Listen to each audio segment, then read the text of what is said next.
Boleh. Bismillahirrahmanirrahim. Assalamualaikum warahmatullahi wabarakatuh. Oke, ketemu lagi dengan kami di sini podcast Aisyah Ramadan 1447 Hijriah. Nah, sebelumnya alhamdulillahirabbil alamin wassalatu wassalamu ala asyrofil anbiya'i wal mursalin sayyidina maulana Muhammadin wa ala alihi washabihi ajmain amma ba'd. Alhamdulillahirabbil alamin, segala puji syukur kehadirat Allah Subhanahu wa taala yang hari ini masih mengizinkan kita untuk bertemu kembali dalam podcast Aisyah yang mungkin ini sudah ketiga kalinya di tahun 1447 Hijriah. Nah, insya Allah hari ini saya, Dian, akan ditemani oleh seorang yang sungguh sangat expert dalam bidang dakwah ya teman-teman Aisyah semua, yaitu ada Umi Ida Jumiati. Apa kabar Umi Ida? Baik, alhamdulillah. Alhamdulillah. Saum Umi? Insyaallah saum. Insyaallah saum. Nah, ibu-ibu, kakak-kakak sekalian yang ada di rumah yang sedang menonton podcast Aisyah hari ini, insya Allah hari ini kami akan tanya jawab sedikit tentang itikaf. Nah, Umi, maaf ya ini agak condong sedikit ke Umi. Nah, Umi, itikaf itu kita ini kan udah masuk nih Mi, menuju ke pekan terakhir Ramadan ya. Nah, ada yang namanya tuh Mi di 10 hari terakhir tuh katanya itikaf ya Mi ya. Nah, itikaf itu Mi apa sih sebenarnya Mi dan apa gitu tujuannya? Baik. Ketika kita bicara masalah itikaf, maka tujuan utamanya adalah untuk kita mendekatkan diri sama Allah Subhanahu wa taala. Jadi itikaf itu artinya Mbak Dian mengasingkan diri dari kehidupan dunia yang sifatnya sementara, yang tujuannya adalah untuk kita membersihkan hati kita dan mendekatkan kita kepada Allah Subhanahu wa taala. Apalagi kita ini sudah memasuki di 10 hari terakhir di bulan Ramadan. Karena Ramadan ini memberikan satu keberkahan buat kita dan keluarga kita agar betul-betul kita mendapatkan nilai ketakwaan di sisi Allah Subhanahu wa taala. Masya Allah. Jadi itikaf ini cara kita untuk mendekat sama Allah ya Mi ya. Iya. Setelah apalagi bentar lagi mau berakhir nih kan ya Mi ya, Ramadan ya Mi ya. Nah, berarti tujuannya tadi apa Mi? Untuk membersihkan jiwa dan diri ya Mi ya. Nah, keutamaannya apa sih Mi untuk itikaf ini? Iya, keutamaan itikaf itu adalah kalau Rasulullah SAW dalam satu hadis riwayat Tabrani, hadisnya sahih yang Mbak Dian mengatakan keutamaan ketika kita beritikaf di satu hari saja, satu malam itu kita akan terhindar dari api neraka yang jaraknya antara 3 parit. Dan 3 parit itu, satu parit itu antara barat dan timur. Jadi begitu luasnya keutamaan yang kita dapatkan ketika kita bisa beritikaf di 10 hari terakhir di bulan Ramadan. Ya, berarti kalau kayak kita nih kami ibu-ibu ya Mi ya. Apakah itikaf itu bagi ibu-ibu ini wajib gitu Mi? Kan yang pernah kita dengar ya Mi ya harus di masjid gitu. Apakah kita harus di masjid juga Mi? Maklum, kadang kita harus nyiapin sahur, terus anak-anak belum yang masih kecil kan Mi, gimana gitu cara bawanya gitu kan Mi ya. Boleh dong Mi sharing mungkin pengalaman Umi. Jadi itikaf itu sebenarnya ketika kita mengasingkan diri ini memang lebih diutamakan di masjid. Diutamakan di masjid sehingga dari awal kita niat itu niatnya betul-betul tempatnya adalah di masjid. Sehingga kalau niat itikaf itu sendiri kan nama itu itikaf fi hadzal masjid lillahi ta'ala. Sengaja aku itikaf di masjid ini karena Allah Ta'ala. Karena kita merasakan ya Mbak Dian ya, kalau suasana hati kita ketika kita di masjid hatinya tenang, damai, ada ketentraman.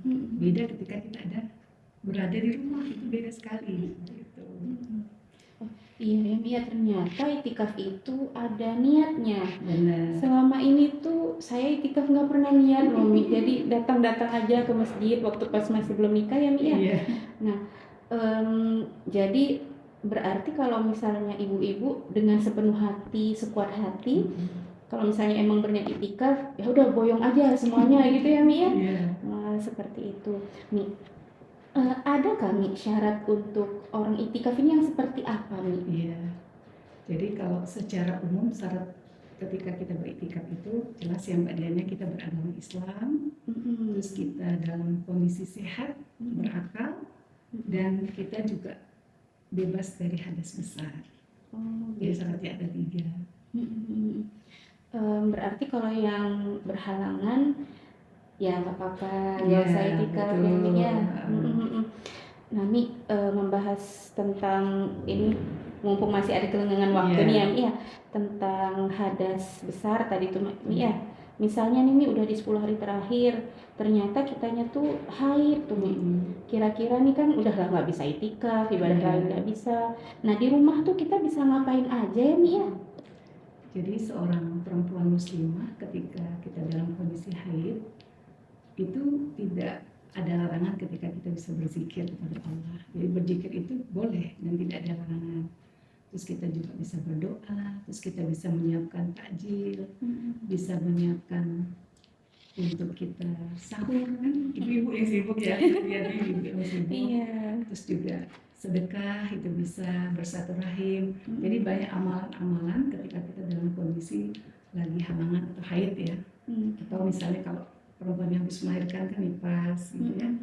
Itu kita bisa melakukan hal-hal yang sudah saya sebutkan tadi. Oh iya.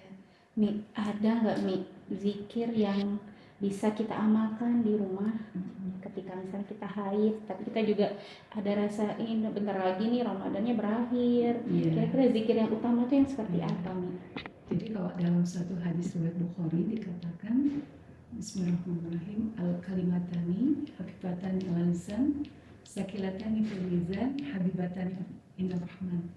Ada 2 kalimat yang mudah untuk kita ucapkan di lisan, tapi berat timbangannya di mizan. Subhanallah wa bihamdi, subhanallahil azim. Itu yang dianjurkan oleh Rasulullah. Namun dalam Riyadhus Shalihin itu kita juga sangat dianjurkan setiap hari, baik itu di pagi, siang atau malam, kita banyak mengucapkan Subhanallah, walhamdulillah, wa la ilaha illallah, wallahu akbar. Insyaallah gugur dosa-dosa kita tuh Mbak Ria, insyaallah. Insyaallah Ramadan ini memang meriset ya, Mi ya. Iya, betul. Segala dosa-dosa dirisetnya di Ramadan. Iya. Apalagi kalau ibu-ibu Aisyah di rumah memang benar-benar berniat untuk meriset dirinya nih, boleh amalkan zikir yang tadi disampaikan oleh Umi Ida. Nah, Mi, selain zikir, doa, Mi. Iya. Doa dong, Mi. Tips dong doanya seperti apa, Iya. Mi? Sebenarnya Ramadan ini memberikan satu peluang kita bahwa Ramadan ini adalah syahrul doa. Jadi bulan doa. Jadi apapun doanya insya Allah akan dijawab oleh Allah. Apalagi dalam Al-Quran Allah Subhanahu Wa Taala mengingatkan dan memberikan pencerahan bagi kita sebagai orang yang beriman dalam surah Al-Imran di ayat 31. Bismillahirrahmanirrahim. Qul in kuntum tuhibbunallaha fattabi'uni yuhibbukumullah wa yaghfir lakum dzunubakum wallahu ghafurur rahim. Katakanlah kalau kita betul-betul mencintai Rasulullah, maka ikutilah Rasulullah. Bukti kita mengikuti Rasulullah itu apa, Mbak Dia? Kita banyak-banyak mengucapkan istighfar kepada Allah. Minimal dengan mengucapkan Astaghfirullahaladzim wa atubu ilaih. Aku bermohon ampun kepada Allah dan mudah-mudahan Allah menerima taubat kita kepada Allah. Terus ada juga doa yang apalagi di hari-hari terakhir ya di bulan Ramadan, ya bisa kita selalu berdoa kepada Allah. Allahumma inna nas'aluka ridhaka wal jannah wa na'udzubika min sakhatika wan nar. Allahumma innaka 'afuwun karim tuhibbul 'afwa fa'fu anni ya karim. Ya betul-betul kita merasakan bahwa Allah itu sangat mencintai orang-orang yang betul-betul minta ampun, minta maaf sama Allah. Namun kita menyadari dosa-dosa apa yang sudah kita lakukan, baik kita, keluarga kita, anak-anak kita. Setelah itu betul-betul kita berharap kepada Allah, semoga Allah mau memaafkan kita. Sehingga ketika setelah di luar dari bulan Ramadan, kita dosa-dosa kita sudah diampunkan oleh Allah, insyaallah. Ibu-ibu di rumah diamalin semua nih, insya Allah benar-benar gugur segugur-gugurnya. Ini hostnya aja rasanya terharu gitu. Nah, Mi, itikaf nih kan pasti tadi aja ada niatnya, Mi ya. Betul. Untuk supaya itikaf ini menjadi itikaf yang benar itu kira-kira Umi ada nggak ya Mi panduannya? Iya. Jadi Mbak Dian, kalau dalam Islam itu ada 4 ya dalam hal panduan itikaf. Yang pertama adalah niat dan waktu pelaksanaan. Tadi niatnya sudah saya sebutkan ya Mbak Dian ya. Nama itu an itikaf fi hadzal masjid lillahi ta'ala. Jadi sengaja kita beritikaf di masjid ini karena Allah Ta'ala. Waktunya itu memang dianjurkan di 10 hari terakhir di bulan Ramadan. Dimulai dari malam 21 Ramadan sampai di terakhir bulan Ramadan itu sebelum menjelang Idul Fitri. Terus juga ketika kita betul-betul niatnya untuk itikaf, ya kita udah mempersiapkan diri kita agar betul-betul kita udah siap untuk itikaf. Karena intinya adalah bagaimana itikaf itu betul-betul sesuai dengan ketentuan syariat. Jadi kalau niat dan tempatnya jelas di masjid. Jadi kalau Mbak Dian bilang boleh nggak di luar masjid, itu sangat dianjurkan di masjid. Jadi tidak ada pilihan seperti itu. Ya. Terus yang kedua panduannya adalah amalan ketika itikaf.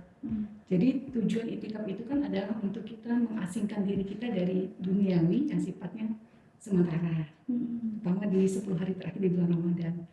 Maka amalan yang bisa kita lakukan adalah meningkatkan kualitas ibadah kita, terutama ibadah wajib, ditambah juga dengan kualitas ibadah sunnah. Jadi kalau bulan Ramadan kita sangat dianjurkan tilawah Quran, maka kita tingkatkan. Saumnya juga harus kita betul-betul perhatikan kualitasnya. Terus juga taraweh, qiyam di bulan Ramadan itu juga harus kita tingkatkan. Selain taraweh juga mungkin kita bisa tahajud, bisa tambah witir dan sholat-sholat sunnah yang lainnya seperti itu. Terus juga sedekah, karena Rasulullah SAW di bulan Ramadan ini termasuk hamba Allah yang dermawan dan sangat-sangat dermawan. Sampai-sampai Ali bin Abi Thalib mengutamakan bahwa Rasulullah itu seperti angin yang begitu kencang ketika bulan Ramadan, karena sedekahnya banyak. Jadi Mbak Dian, sedekah itu nggak mesti harus banyak gitu kan. Kita rutinkan misalnya 5.000 per hari, insya Allah niat kita betul-betul mendapatkan keberkahan. Karena sedekah ini selain ini juga akan menggugurkan dosa kita, itu bisa sampai ke orang tua kita, buat keluarga kita. Yang penting kita niatnya untuk apa? Insya Allah juga kena Allah Subhanahu Wa Taala. Terus yang paling penting itu adalah ketika kita itikaf itu, ya, ketika kita itikaf betul-betul kita tuh khusyuk. Kita kalau bisa hindari yang namanya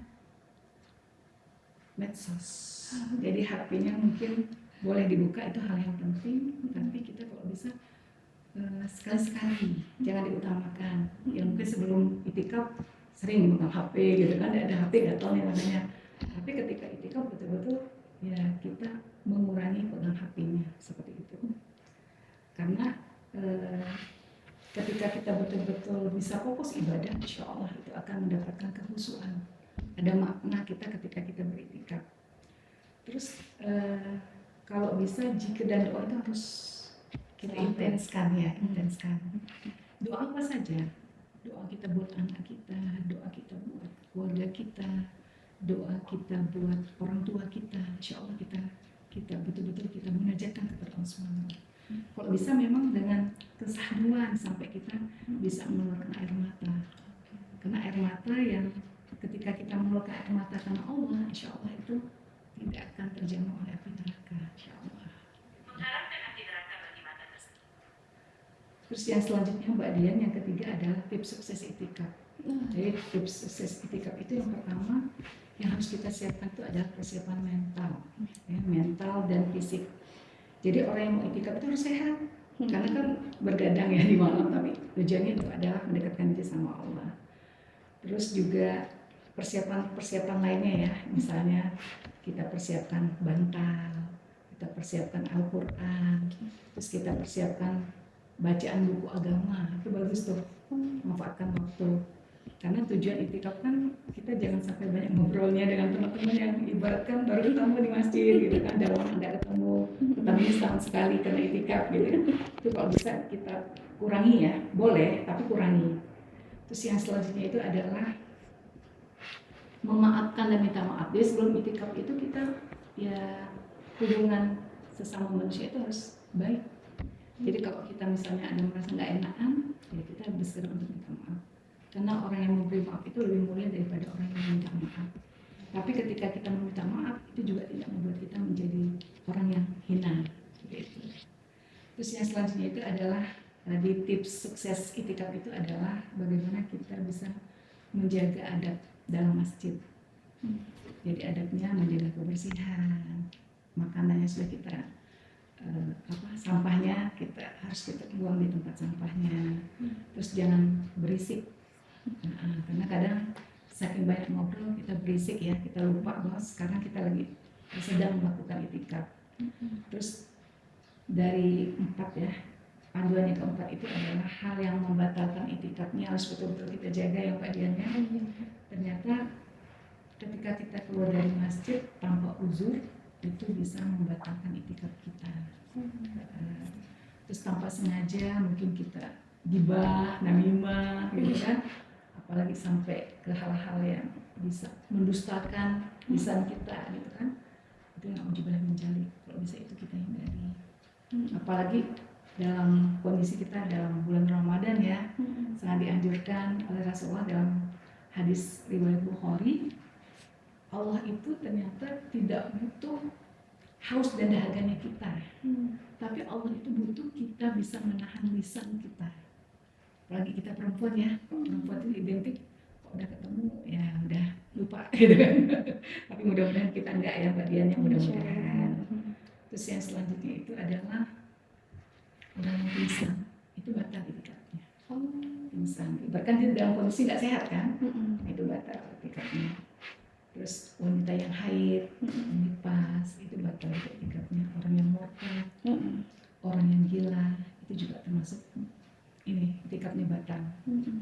Terus yang terakhir itikafnya batal itu adalah dia sudah niat itikaf, udah ke masjid tapi dia melakukan hubungan suami istri bagi suami istri ya. Nah, itu ternyata batal juga itikafnya. Jadi insya Allah itu panduannya 4 yang bagiannya. Insya Allah. Mi, tadi pingsan batal ya Mi? Iya. Tidur batal nggak Mi? Kalau tidur nggak. Aman ya berarti. Setelah itu kan wudhu lagi. Berarti misalnya di sela-sela itikaf, setelah tilawah misalnya Mi ya, mau tidur istirahat bentar, habis itu bangun lagi itu nggak apa-apa ya Mi ya. Oke, Mi. Ini kan panduannya tuh udah Umi kasih lengkap semuanya. Nah terkait itikaf ini kan katanya kita mencari malam Lailatul Qadar ya Mi ya. Nah itikaf ini apa harus 10 hari terakhir semuanya? Atau kadang tuh orang ada yang milih udah hari ganjil aja katanya Lailatul Qadar diganjil datangnya gitu. Gimana menurut Umi? Jadi sebenarnya itikaf itu bisa kita mulai dari awal Ramadan. Jadi minimal ketika itikaf itu adalah waktu ketika kita sholat di masjid. Sehingga kalau Umi ya dari dulu memang karena udah pernah baca tentang itikaf itu kan. Jadi ketika Ramadan itu dari awal Ramadan ketika mau sholat tarawih kan kita seringnya baru ke masjid kan sholat tarawih ya ibu-ibu ya. Kalau bapak tentu di 5 waktu sholat ya. Itu memang niatnya dari awal masuk masjid itu niatnya adalah untuk itikaf. Sampai kita punya niat nih mungkin setelah tarawih selesai kita sholat witir sama-sama berjamaah.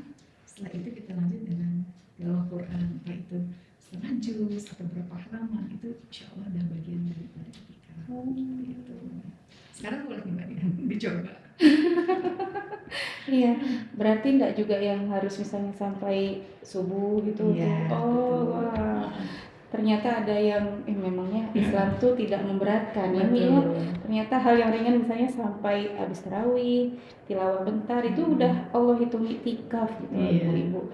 Jadi nggak usah ragu hatinya, nggak usah bersedih hati, semuanya bisa itikaf. Nah, Mi, berarti kita walaupun itikaf nggak boleh janjian dengan teman ya Mi ya.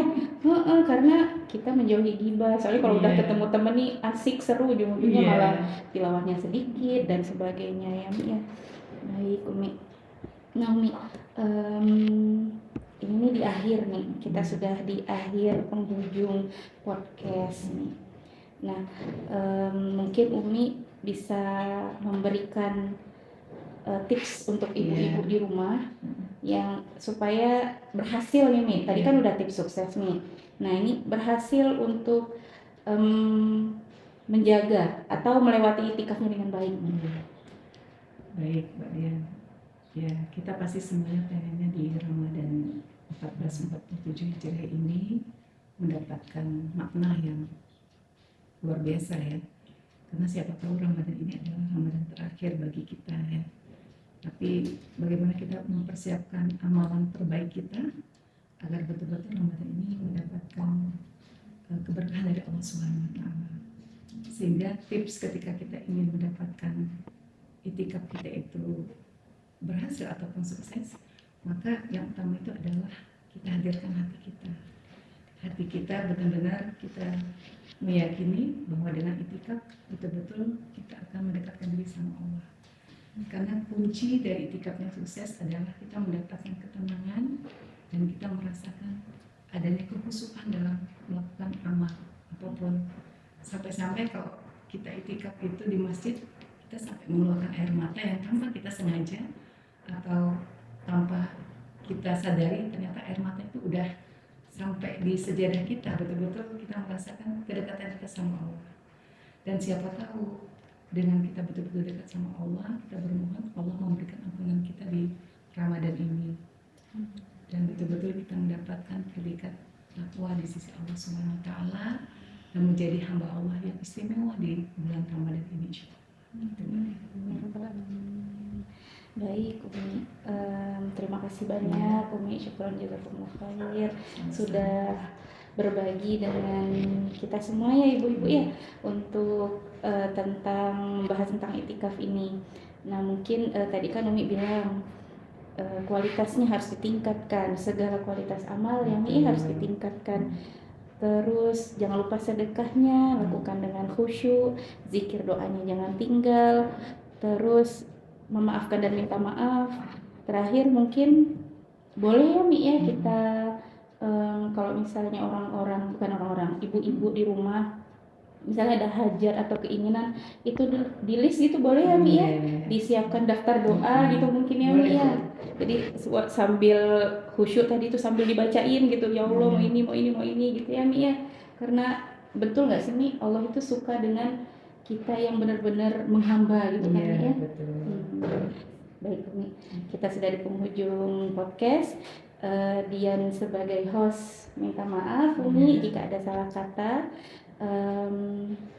Mari kita selesaikan Ramadan 1447 Hijriah dengan baik, dengan itikaf juga ibu-ibu di rumah. Dian cukupkan. Billahi taufiq wal hidayah. Assalamualaikum warahmatullahi wabarakatuh. Waalaikumsalam warahmatullahi wabarakatuh.